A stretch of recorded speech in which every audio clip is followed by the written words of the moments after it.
Yes, you can go ahead, Dave. Yeah. Good morning. It's good afternoon here. Good almost evening here. So Carrie Brown, I don't think she needs any unique. Carrie, you need any introduction because you're already familiar with your work and you already shared your work. And Jeff has talked something about you.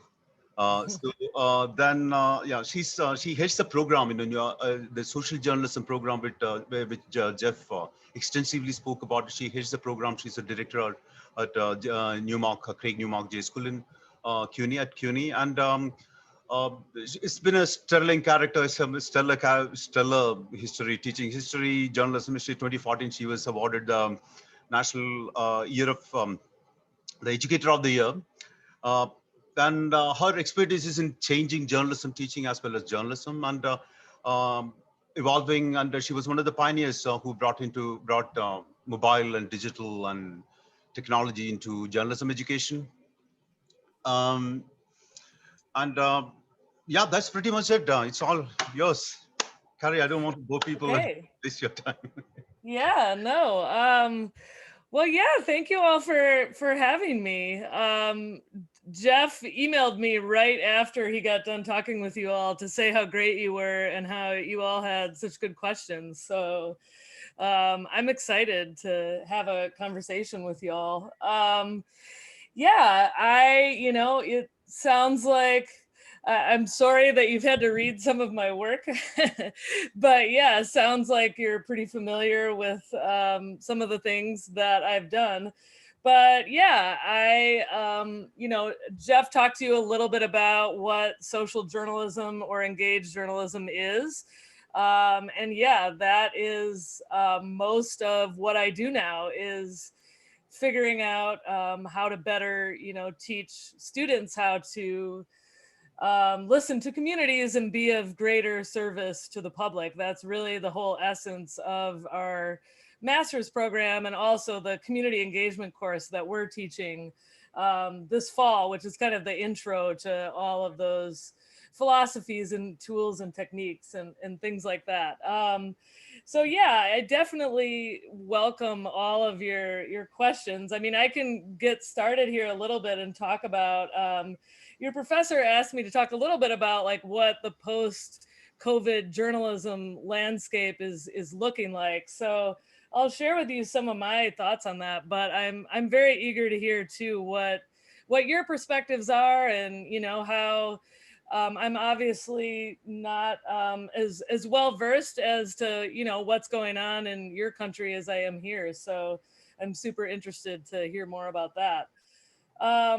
Yeah, I mean, I'm sure it's not surprising that the journalism landscape right now is not looking fantastic, right? But I do think that, and this sounds somewhat self-serving, I guess, in a way, but I really do believe that there's solid evidence for this, that those of us that have been working in the engagement space, that this really is a moment in which we've been trying to change journalism for quite some time to be more responsive to communities. And I think now there's just growing economic and social pressure that will help us kind of move that needle in ways that we haven't been in the past. And that's when I have my research hat on, I do a lot of research on newsroom change and how culture can affect that change. And we can talk about that more if you're interested in that. But I think that having some of these external pressures will also make it, not easy, but a little bit more likely that some of the internal cultures will change to be a little bit more publicly responsive. I mean, certainly the Poynter Institute, media training organization that's based here in Florida, they've been tracking shrinking newsrooms. I just actually pulled it up yesterday to check it out before I was talking to y'all. And yeah, it's a pretty bleak picture in terms of organizations that have either closed or had major layoffs or furloughs. Obviously the advertising industry has been hit hard. And just in general, the economy is not doing well. So journalism is part and parcel of all of that, naturally. There was, I mean, one kind of exciting bright spot, although a little bit ironic given the number of layoffs that we've had. There was a big bump in digital traffic. What's that? Oh, sorry. I thought I heard something. A kind of a bump in digital traffic right after, kind of everything locked down in March here, because obviously people were pretty riveted to the news of the pandemic. But a lot of that bump had actually already faded by April. I mean, just kind of news fatigue had kind of set in. Although, obviously we're in the middle of a historic election. There's still a lot of demand for news, but the effects on traffic weren't quite as sustained as, that we were hoping that they might have been. Just the other day, for example, Laureen Powell Jobs, Steve Jobs' wife, announced that she was reducing some of her investment in media properties. We can't, as Jeff likes to say, we can't rely on billionaires as sort of economic saviors, but at the same time, I'm not going to lie, I was a little disappointed that you would choose this exact moment in time to pull back your investment if you're a billionaire. Seems a little bit extra cruel given what's going on in the industry right now. So that was a little bit of a sad thing to see. But I mean, speaking mostly from, my area of expertise, and like I mentioned, with thinking that maybe engagement is really a path forward, not just because, I mean, the reason a lot of us were interested in engagement journalism was we felt like it was absolutely critical to remedy some of the flaws that traditional journalism had. We were not nearly as responsive to many communities in our history, and many of our practices were very extractive, in sort of the way we related to people. So that's an animated force behind a lot of the work that we do. But I mean, there's also a strong economic case that these listening strategies is going to create journalism that's more relevant, and therefore the type of journalism that people are more likely to pay for in some form or another, trust, give their time to, and be loyal to. That doesn't mean, I mean, relevance does not necessarily mean, this is something a lot of journalists here get hung up on, is just that if we listen to our audiences, we're going to end up with sort of lowest common denominator type of work that's essentially all about celebrities or cats or whatever the case may be. But what we're arguing for is a little bit deeper than that. We know there are these so many important issues for people, but our news isn't always drilling down into the ways that say a local political official is actually impacting their life or their family or their mortgage or the rent that they pay or their job. We weren't historically always doing the best job of doing that. And I think, and I also think that, and it's somewhat related to this, I mean, it does feel like right now, I mean, I don't have a crystal ball, and it's pretty hard to predict exactly, especially in this country right now, exactly what's going to happen, even over the next couple of years. But it does seem like the media here is going in sort of two directions. One is a lot of success for our larger, New York Times is doing great, our larger kind of national publications. But then we're also going to see a lot more smaller niche media organizations that are going to be growing up as part of this. And the ones that are struggling the most are the ones that are kind of in the middle, because it's a lot harder to kind of practice these sort of engagement strategies at that kind of scale. And certainly, post coronavirus, I mean, information needs are so acute, right? I mean, people have, I mean, not that we don't always need information, but I mean, there are just so many things that people need to know to basically be able to survive, whether it's the virus itself or, you know, the economic fallout. So, in that sense, um, you know, that makes the case for journalism all the easier to make, I think, in a lot of different ways. You know, in terms of like monetization and business strategies, you know, what I'm most excited about right now, particularly in post-virus times, is kind of membership models.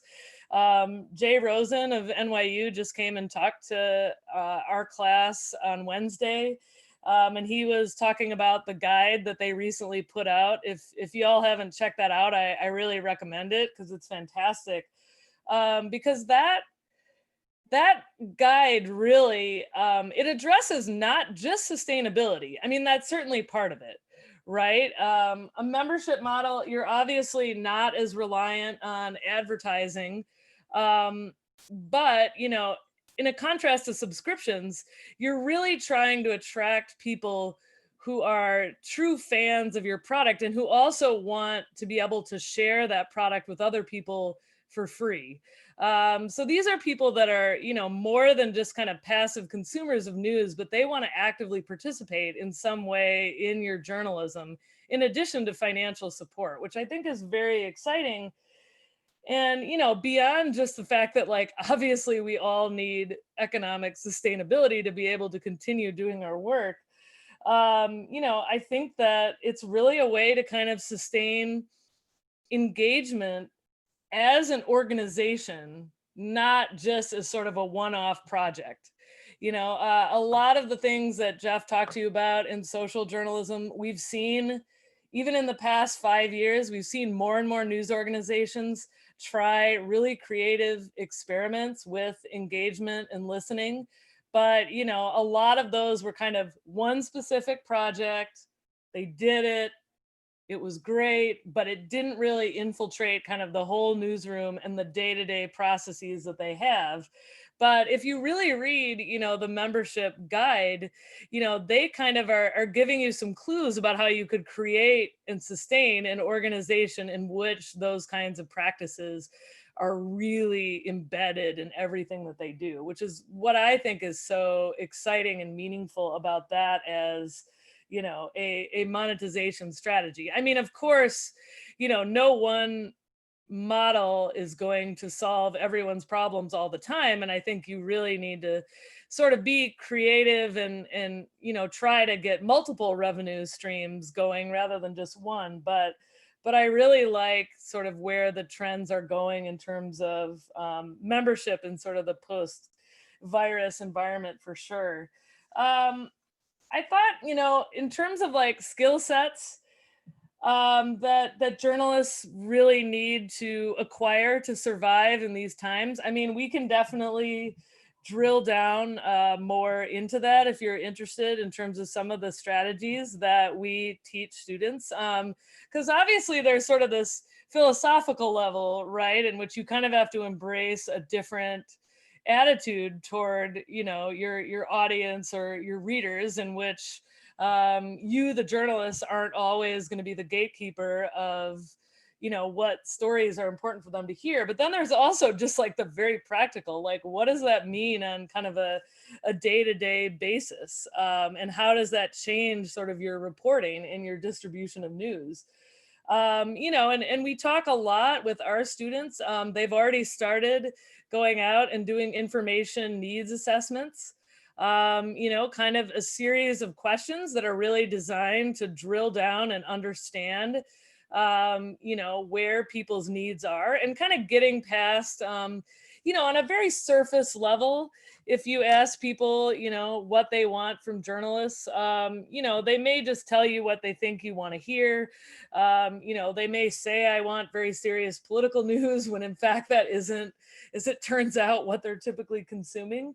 So you really have to design your assessments a little bit more carefully to really kind of understand, you know, where are these gaps in information that would affect, not just how they vote or participate in the political process, but just in terms of living their lives, and in some cases even just interacting with others in their community or their neighborhood.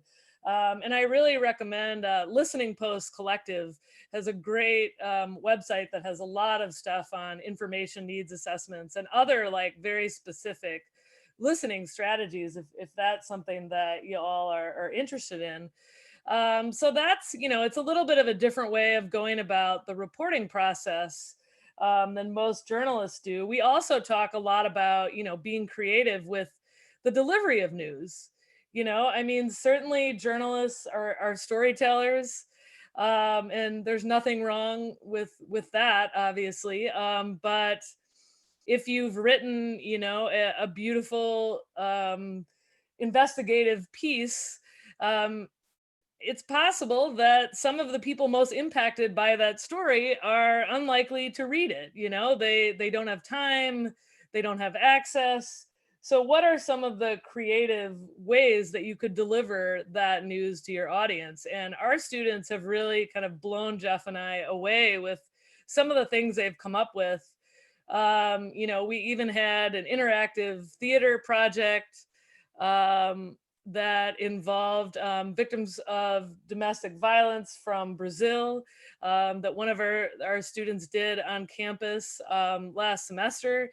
She'd obviously done reporting about how domestic violence impacts these immigrant women in New York City. So there is a traditional journalism component, but then in terms of getting that information to the people most affected, she had a very creative and unusual technique for doing that.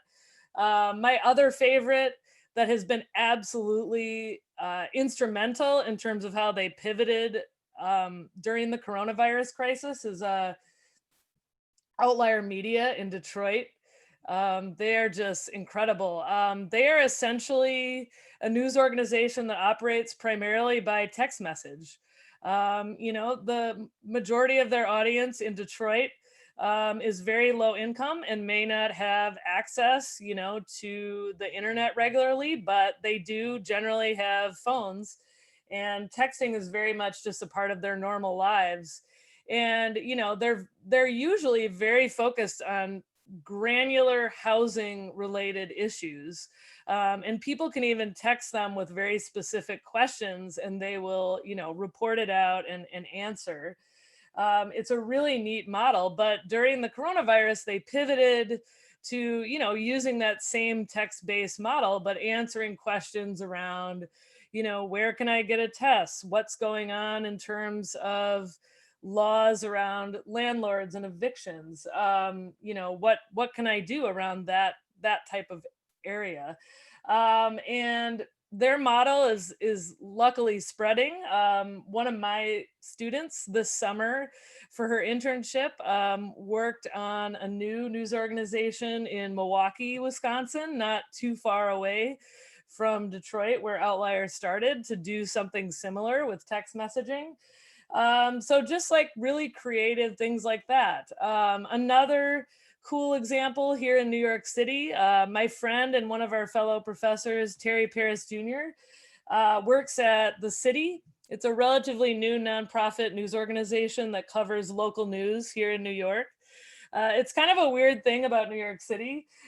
We call it, the media capital of the United States because there's so many news organizations here, but local news wise, a lot of neighborhoods are really underserved because, these big news organizations like Wall Street Journal or New York Times, they do cover some local news, but that's obviously not kind of their main deal. So the city was formed as kind of, a new model to fill some of those gaps in New York. And Terry is their engagement director, and he's worked with our students in the program to create the Open Newsroom in partnership with libraries actually in New York City. And, before the virus, it was a little bit easier, but they hosted meetings in which they really talk to the community about, what were their challenges, problems, and fears, what were, again, their information needs, and in a subsequent kind of series of meetings, drilling down into that and really helping to build some trust and relationships with communities. They're obviously doing those over Zoom now, like we are here, but they've continued doing those and then using those meetings to really inform some of the city's reporting agenda. And you'll see they've created, some very specific guides to, navigating the coronavirus, navigating issues around housing, because that's what people told them those were their absolutely vital information needs, and they could really use some smart reporters to help them, solve that and come up with something. So there's many other, cool examples of strategies like that journalists are increasingly using, and I think it's particularly important in the time of the virus, certainly. And I'm also excited to see, we just launched a brand new journalism creators program yesterday with my colleague Jeremy Kaplan, and I helped review the applications for that program, and it was just so exciting to see all of the kind of niche entrepreneurs who were already doing things like running newsletters for local communities. And, they're going to learn more about business strategy and, how to kind of test their ideas with their audiences and, kind of build on what they have going. But it's really exciting to see all of that kind of flowering to help fill some of these gaps, like I said before, with newsrooms just kind of shutting down, on some of the things that they were doing. Any questions about like any of that part or anything so far? Ma'am, I have 5 questions to ask you.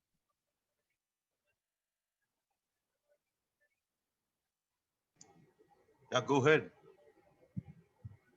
Okay. My first question is that do you think that in a post-COVID world, health journalism will be on peak, replacing all other forms of journalism? Yeah, I mean that's a good question. I mean, I think definitely yes. I mean, I think the demand is very clear.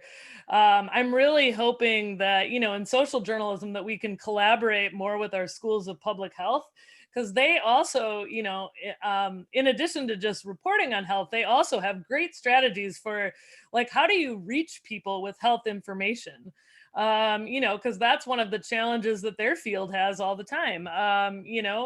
You want to give people information about, healthy food or things that scientists are just now learning. But if they're not regular news consumers, how do you get that information out?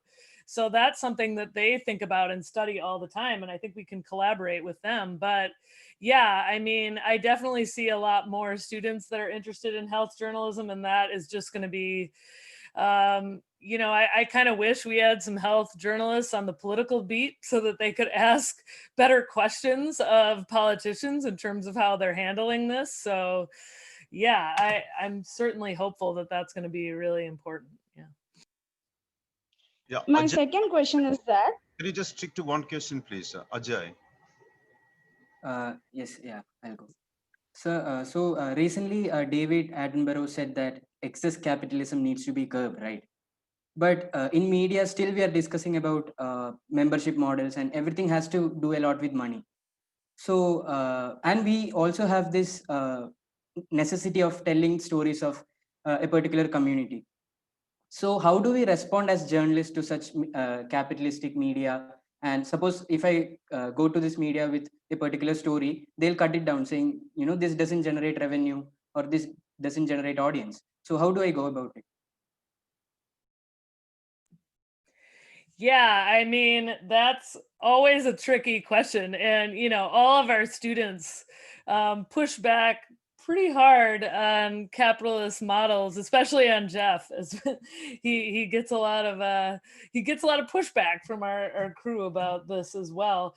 Yeah, I mean, that's a tricky problem. At the end of the day, you know, even if you have a completely nonprofit model, you know, you still have to figure out in some way how you're going to, you know, sustain that. I mean, unless we're able to overthrow kind of the entire system, that's going to be kind of a reality. I mean, I do like, you know, Jay Rosen kind of points out that, you know, every single model to support journalism has some pros and cons. You know, government support obviously has many advantages. I have a former student that is really working on a really cool idea called community information co-ops, in which, you know, local news is publicly supported, but, you know, there's a lot of checks and balances in place to ensure that citizens really get to be sure that the money is being spent in an equitable way. So there are some exciting models with that, but of course, you know, there's challenges with that as a model as well, in terms of just the kind of interference that you might face. Yeah, I mean, certainly it's a constant frustration for a lot of journalists who, you know, among the pressures that they face are to, you know, in a capitalist system, are to grow audience and to write stories that will grow audience. But, you know, I do think that with models like membership, you're getting away from growth as the foundation of your strategy, and, you know, delving into other things like relevance. So you're not really just searching for kind of like a drive-by click. You're really searching for, these are folks that care about your journalism enough, and it's meaningfully enough to them that they will continue to come back and support it. So I think that kind of, it counterbalances those forces a little bit. I mean, you know, there's pros and cons to all of these models, but that's kind of the core idea, is that instead of gathering, you know, a little bit of revenue from a very large group of people, you're generating relatively more from a small group of people. Or that, you know, or that, you know, through these kinds of membership models, you're also getting people to add value to your journalism through their participation and their expertise. So that's also a kind of non-monetary way that your audiences can contribute to your work. Yeah, oh, I see a good question here in the chat. Well, I think in terms of making issues of systemic violence and complications and nuances as newsworthy, I mean, I think it's certainly newsworthy to the folks in those marginalized communities. And that's one of the things that we're trying to do, is, you know, bring some of the folks that have been historically, you know, left out of media narratives and who don't trust, you know, journalists at all.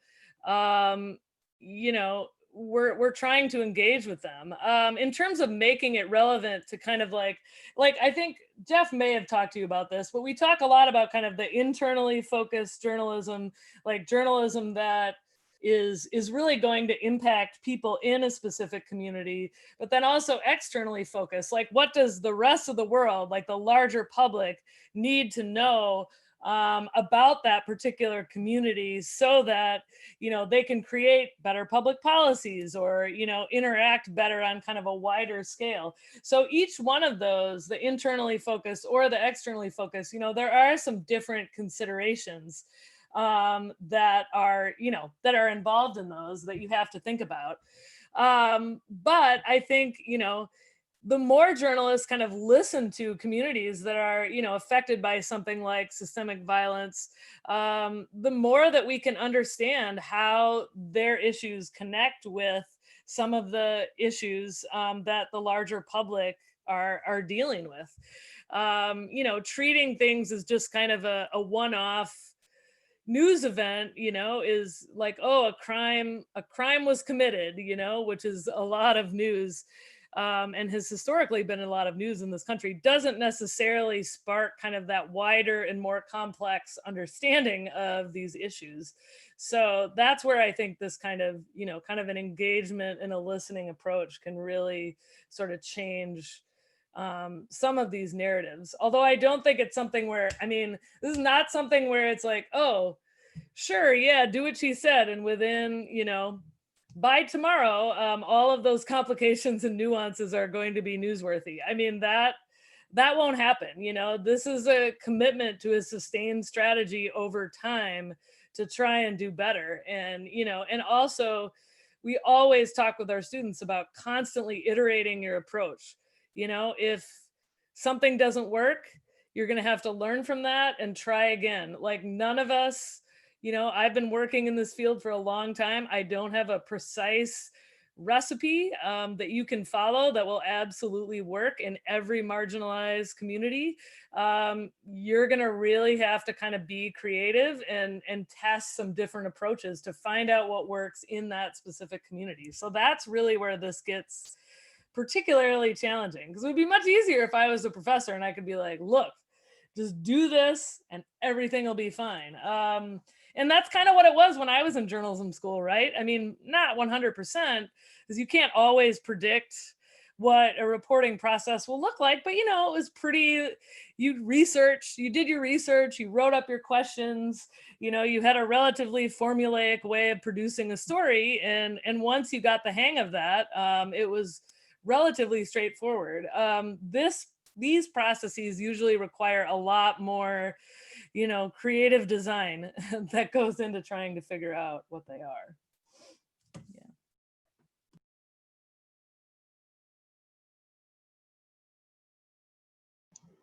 Yeah, who's next? Can I ask, sir? Yeah, go ahead.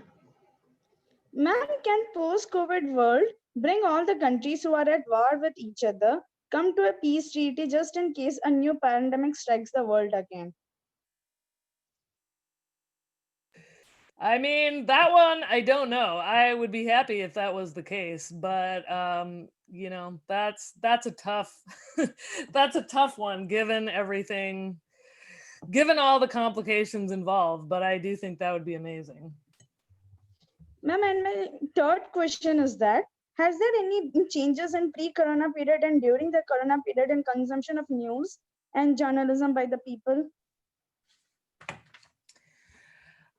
I mean, I think it's a little bit early yet to see what kind of the lasting trends are. I mean, you know, there was certainly a significant upswing in news consumption in the beginning, and also, you know, people were not at work. You know, in the first, especially in the early days. So, you know, they potentially had more time to consume a lot of news. So we saw a lot of that happening. It was interesting to see kind of some of the dynamics across different types of media. You know, podcasts, for example, were something that in the US, a lot of people were listening to on their commutes, and they may not have commutes anymore. So that kind of changed that dynamic a little bit in a lot of ways. But I think, I mean, one of the, I just saw a study that I think they wrote up in Neiman Lab the other day, but, you know, I mean, news fatigue, is very real. And I think people are very, they're just really struggling with the amount of kind of bad news that is happening all at once across the spectrum. And it's causing some people to just sort of tune out entirely because it's just completely overwhelming for them. And I think, you know, I think that's something journalists sort of need to think about. You know, I have a former student that's working with the Solutions Journalism Network.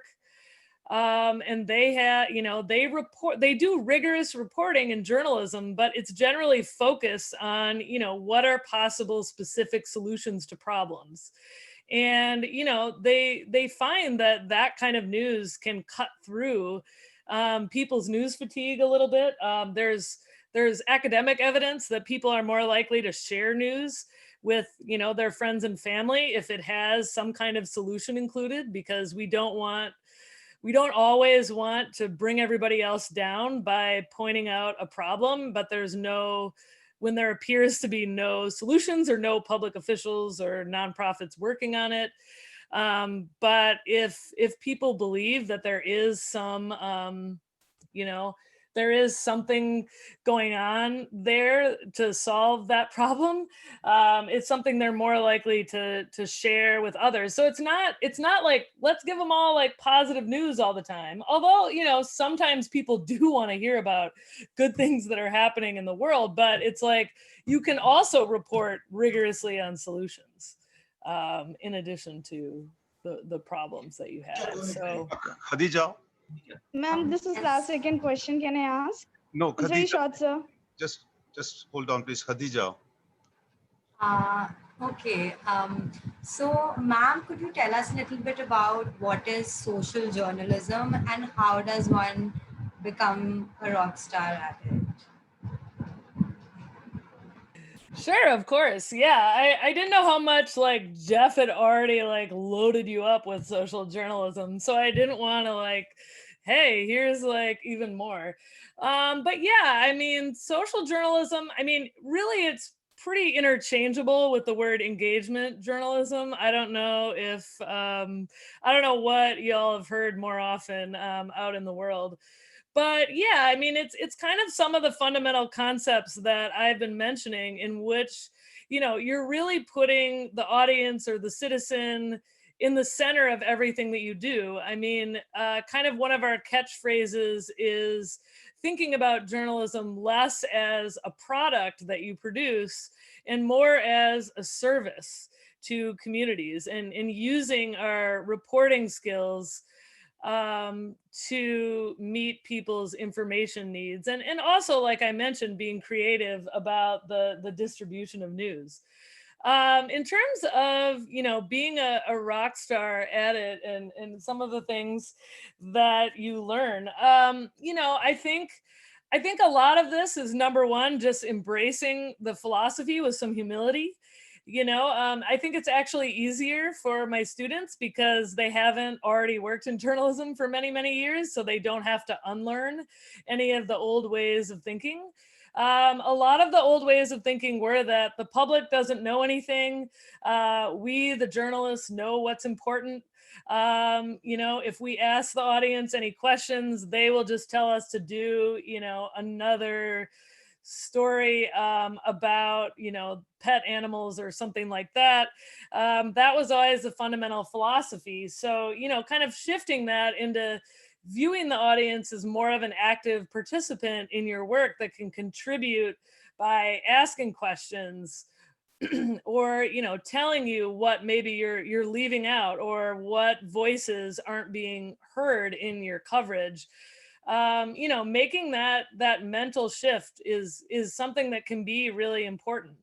You know, we also teach students how to use data as one method of informing, you know, their work, like not only metrics, but also how do we measure impact? Like, how do we actually know if we are producing impact in a community so that we can track that? You know, we teach them entrepreneurial and business skills because we want social journalists to be able to come up with brand new products and services that traditional journalism, you know, maybe doesn't have.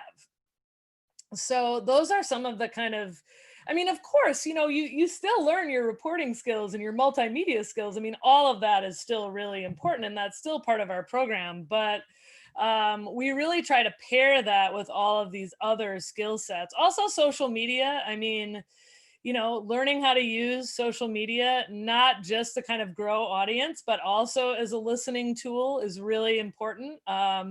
You know, obviously, social media is a more complicated landscape than it used to be. My students used to be super excited about using it, and now sometimes they're less so, just because the platforms have been kind of problematic in the United States in terms of dealing with misinformation and disinformation, but it still is one important tool that you can use in terms of interacting with an audience, especially at a scale. So those are some of the kind of key things that we talk about and that our curriculum has. Suyashi, you can go ahead. So I was thinking about how do you try to diversify those who are giving information as well? Because like newsrooms are dominated by certain people. So that's also should be an important aspect of it. So how do you work for that? How does social journalism include that? Yeah, that is absolutely like a great question. And the United States is in the middle of like kind of a major overdue reckoning with the lack of diversity in our newsrooms. And it's really really a long time coming, and it's exciting to see. I think in terms of social journalism is that I mean, it's always been kind of core to our premise that there are people that we've historically been leaving out, and we need to start listening to them. And we've also questioned traditional objectivity in a lot of ways, in the sense that, not in the sense that, yes, newsrooms just need to turn to personal opinion, but in the sense that historically, what was in the United States, what was white and male and older was pretty much, that was considered to be objective, and anybody else of any other identity group couldn't possibly be objective about their reporting. So we've always been pointing out, some of the limitations of that model. And I think that finally, more newsrooms are starting to realize, oh, this is true. And if we don't diversify, we cannot serve our audiences very well. It's not even just something that we should do. It's also something imperative for us to do on an economic level. And I think that, it's bigger than social journalism or any individual movement. I mean, you're talking about a very important kind of rock, base level issue in journalism. But I do think we can be part of what the pressure, is really pushing to do better on that. And I'm actually more hopeful than I've been in a long time that something might actually change on that diversity front. So, yeah. Nikita? Ma'am, do you believe that subscription models can become exclusionary in terms of access to news and information?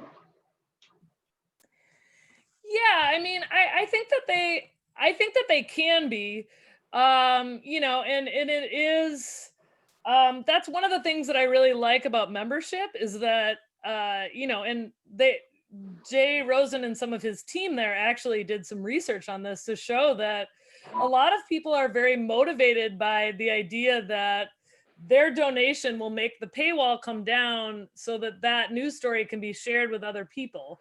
So I definitely prefer that. I mean, I do think that we need a diversity of different types of models. I think that, even though subscription can be exclusionary, I think there are certain cases in which, like, okay, that makes sense. Or maybe you have a subscription on a certain part of a business, but it supports, other parts of your business that maybe are less exclusionary and are open to all. So I think at a moment of crisis as big as this, we have to be kind of at least open-minded that maybe a mixture of these things may be needed.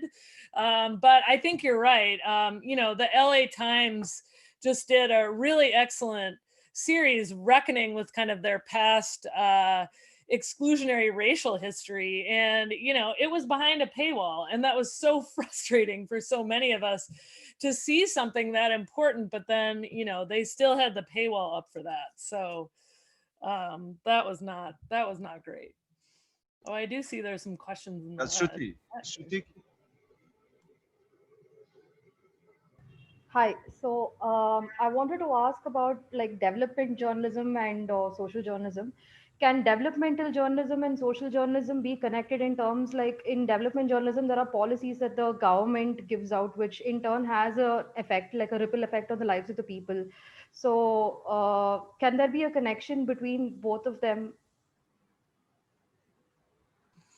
Yeah, that's a good question. I mean, I don't know quite as much about, kind of the definitions and the dynamics of development journalism, but I think yeah, I mean, I think there's a lot of sort of creative ways we could think about general government support for journalism that that really gives citizens a bigger role in maybe how that money is distributed, and what the news agenda is of news organizations that are maybe getting that kind of funding.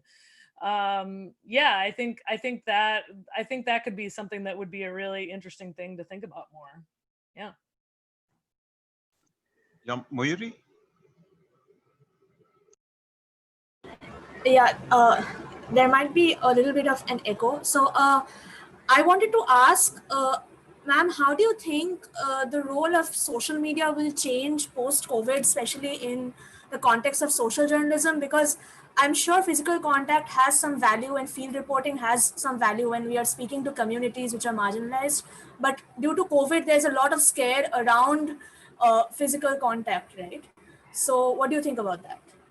Yeah, that's such a good question. Yeah, I mean, we've really been grappling with that and talking about that a lot in class, right? Because, yeah, so much of, if you talk about trying to like build relationships and listening, I mean, a lot of that, it starts face to face, right? I mean, especially if you're working on kind of a niche, let's say a local news organization. A lot of the strategies that, especially when they are just starting out, that my students found to be most effective were always, going into communities, attending meetings, walking around neighborhoods, like talking to people, things like that. I mean, it's just that was such an important piece of this. And of course now, we can't do that. I mean, maybe, some outdoor reporting, now that we know a little bit more about COVID transmission, can be a little bit safer, but we're still really limited. And it's been really interesting. Like I said, I mean, a lot of people have kind of complicated relationships these days with social media, but I mean, if we're all much more confined to our homes, that becomes so much more important, right? It's just a mechanism for communicating with each other. So yeah, I mean, I think a lot of my students' strategies this semester, for example, a lot of Facebook groups, even folks that in the past maybe weren't using social media very much, Facebook groups have maybe replaced some of the things that they've done in the past. And that's actually one of the recommendations that I've had, for journalists, trying to figure things out right now, is to just, where is the community communicating with itself? And in coronavirus, has it moved to a different space? And, and what's really hard for journalists is that, of course, I mean, this happened even before the virus, right? But I mean, a lot of people are communicating in WhatsApp groups or, chat groups, and it's much harder for us as journalists to kind of penetrate that. And, I think the virus only accelerated that because people couldn't, even friends and family can't see each other quite as much or at all in some cases. So, I'm in several chat groups with my family back in Wisconsin, and, friends that I don't see anymore. So yeah, I mean, and it takes a lot more trust for journalists to kind of be even somewhat included in that space. So yeah, that's really been interesting to see and to try to penetrate. I also kind of recommend, journalists spend some time just sort of observing on social media before they just kind of burst in, because I think it can be very off-putting if a group is primarily communicating via social and all of a sudden a journalist shows up with a bunch of questions. You know, you really have to kind of pay attention for a while to see what the norms are and, you know, what people's expectations are so that you can figure out, you know, how you can interact and how you could provide some service to that community. It can be kind of tricky, I think. Sarish? Yeah. Yeah, hi. Can community engagement be tokenized? Like if I'm from the LGBTQ community, and if whether I'll be pushed to stay within that box and engage with my community only. I mean, I understand there is a fundamental problem related to diversity, but if a news organization were to push for a model based on community engagement, I mean, there can be a baggage related to my respective identity and them for pushing those identities into the corner without addressing the institutionally excluded identities in reality. Yeah, that's a super good question. And I think that that is, you know, a risk, especially if it's something that you're not conscious of and aren't trying actively to guard against, you know.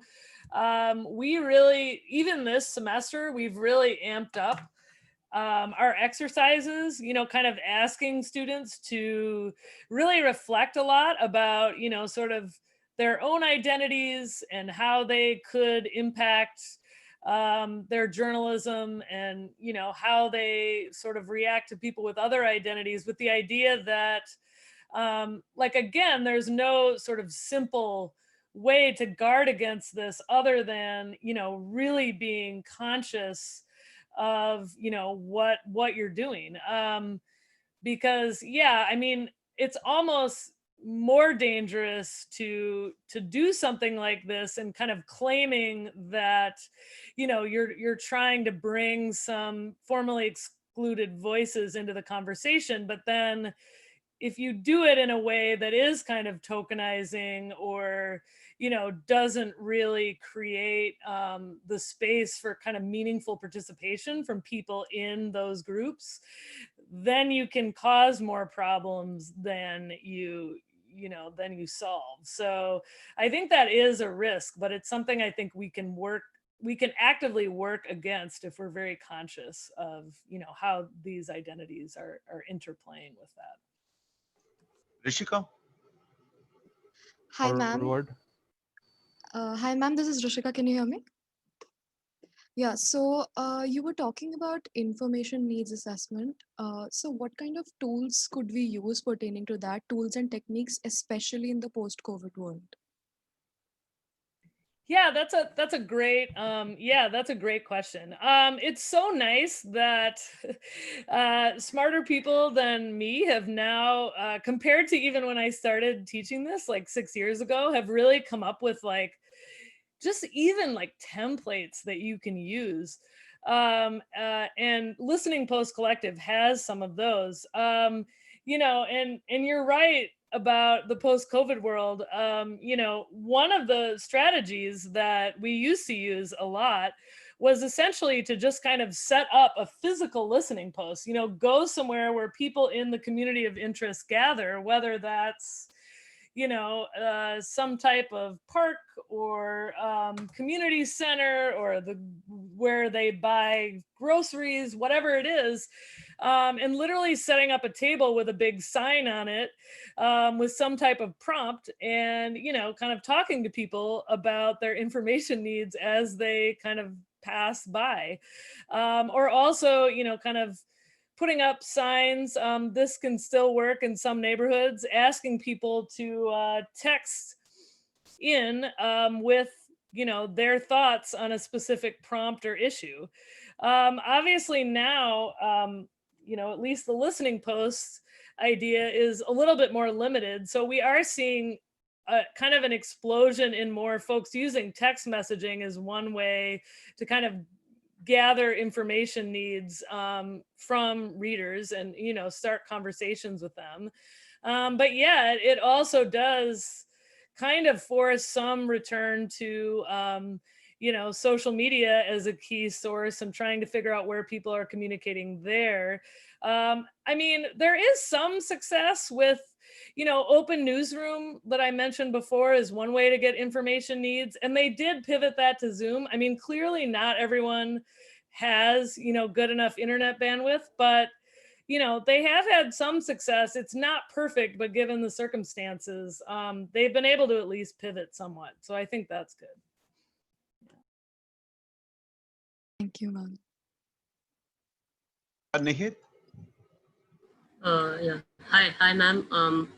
My question is, do you think that this pandemic has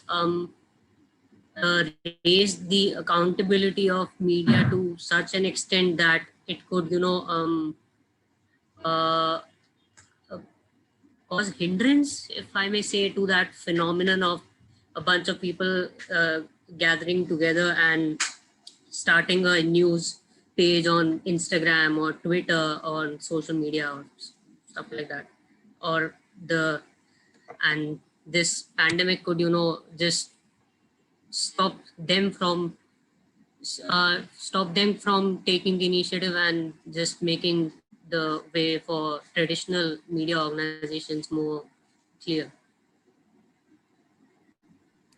I mean, possibly, yeah. I mean, I think it's a little bit hard to say, like at this point. I mean, certainly there are a lot of barriers there, but I also, I've also seen a lot of kind of creative things that are springing up, kind of in the same context as, mutual aid groups that are, trying to assist each other with, more tangible needs and information like food and other things, that people are also doing that kind of in the information space.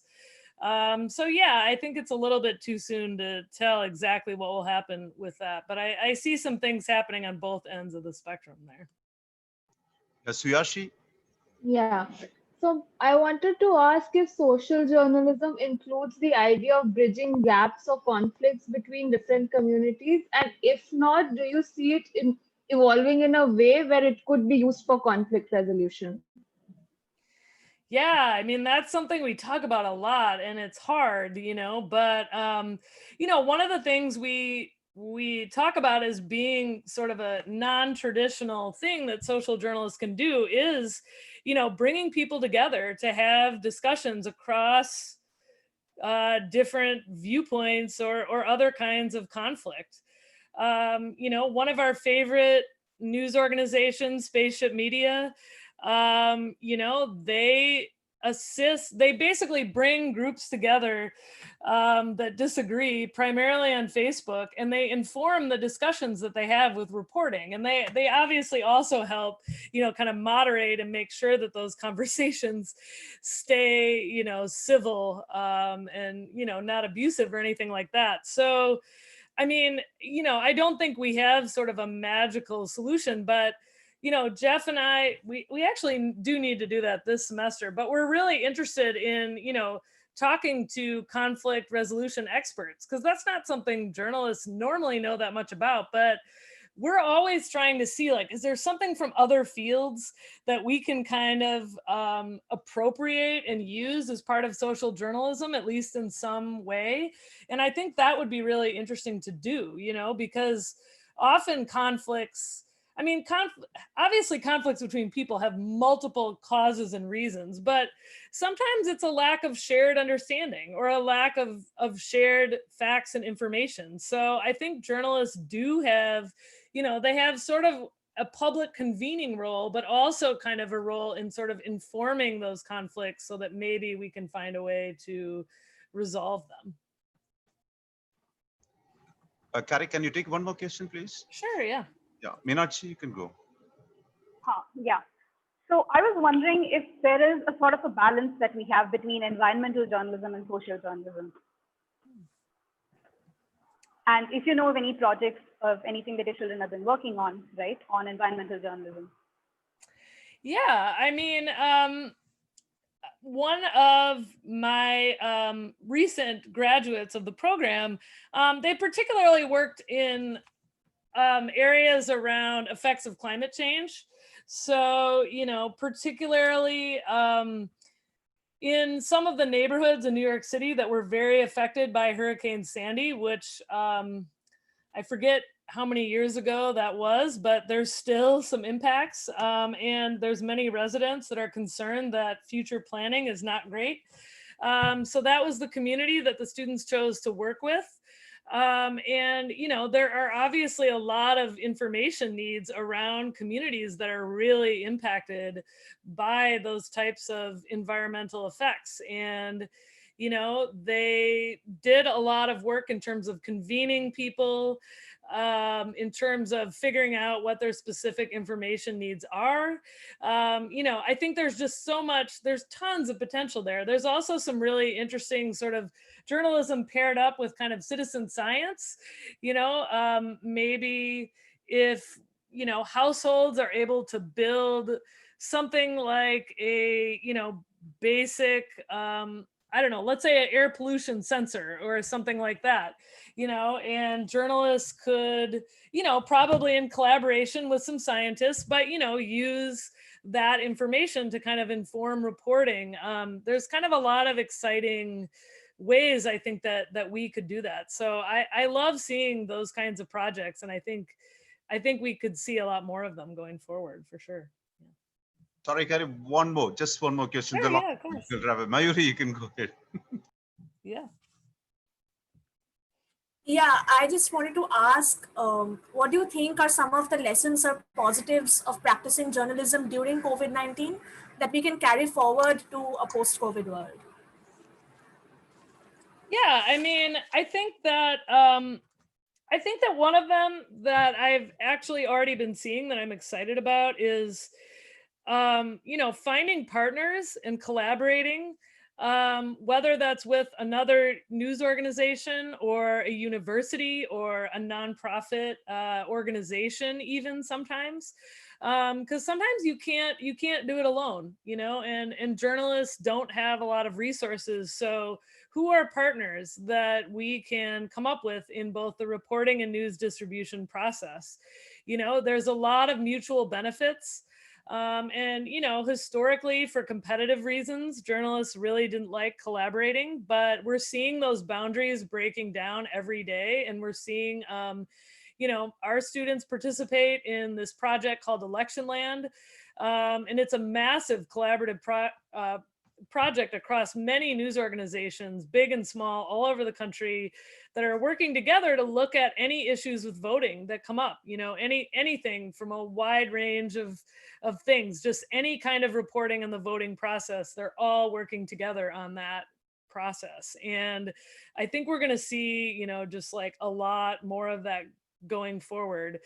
That, and I think the second big thing, and this isn't just COVID, it's also, political journalism related, but I think journalists are really learning that we have to grapple with disinformation and misinformation, and we have to be really savvy in terms of how we do that to avoid inadvertently spreading it even further. And, getting those verification skills so that you can verify stuff being shared on social media, and you're also really conscious about how you debunk that. Like, debunking is great, but I think journalists are getting more and more savvy about, how they do that. Because you can, even with very good intentions, you can cause a lot of problems by doing that in the wrong way. And I think the virus really kind of, among other things, have really accelerated a lot of our knowledge that that's an important thing to think about for sure. Yeah. Thank you so much, Carrie. It's been Of wonderful course. having you around. We look forward to having you again in future. Yeah, well, thank you all. Those were really good questions. And yeah, feel free, I'm on Twitter, and if you feel free to email me if you have any questions or anything like that. Yeah, always happy to do whatever I can. Yeah. Thank you so much. Okay. Sure, of course. Yeah, take care.